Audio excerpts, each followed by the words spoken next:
This morning, all eyes on Iowa. Let us go forward today, tomorrow, and create the largest voter turnout in the history of the Iowa caucus. So are you guys ready to win? For Democrats, it's the crucial kickoff to 2020 with no clear frontrunner, but an increasingly urgent shared priority. We all have one goal, and we better come together to meet that goal. We are going to beat Donald Trump. I do have a nickname I want to give him.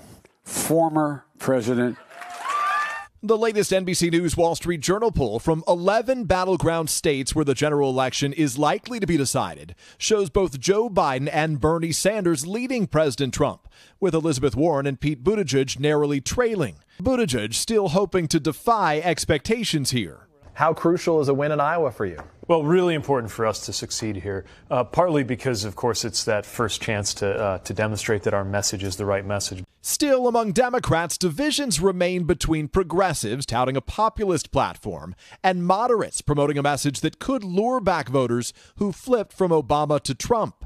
Well, I think it's up to us to decide whether that division will define us. The way I look at it is the less 2020 resembles 2016, the better. Unlike primaries where voters cast a secret ballot for their candidate, caucus goers publicly declare their preferred pick.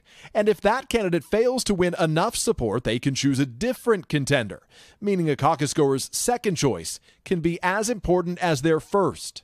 Even after a year of campaigning, many Iowa Democrats remain undecided. Folks like you still aren't sure who you're going to vote for or caucus for. Yeah, it feels like there's just not a perfect candidate out there. It doesn't feel like a typical election. It feels like a lot of weight on this decision. President Trump, in a Super Bowl interview with Fox News' Sean Hannity, insulting the Democratic leaderboard, including Sanders. I think he's a communist. I mean, look, I think of communism when I think of Bernie. And mocking Michael Bloomberg, who's not competing in Iowa, for his height. Now he wants a box for the debates to stand on. Bloomberg's campaign firing back, calling the president a pathological liar who lies about everything. His fake hair, his obesity, and his spray-on tan. The president there seemingly consumed with Michael Bloomberg, who again isn't even competing here in Iowa. As always, the turnout will be key. There really is a sense here in the conversations I've had that the Sanders campaign has momentum right now. Among those who will not be here today, three of the top Democrats, Sanders, Warren, and Klobuchar, they're actually going to be in D.C. for the impeachment trial, each of them returning tonight, Savannah, for what they hope will be their own victory parties.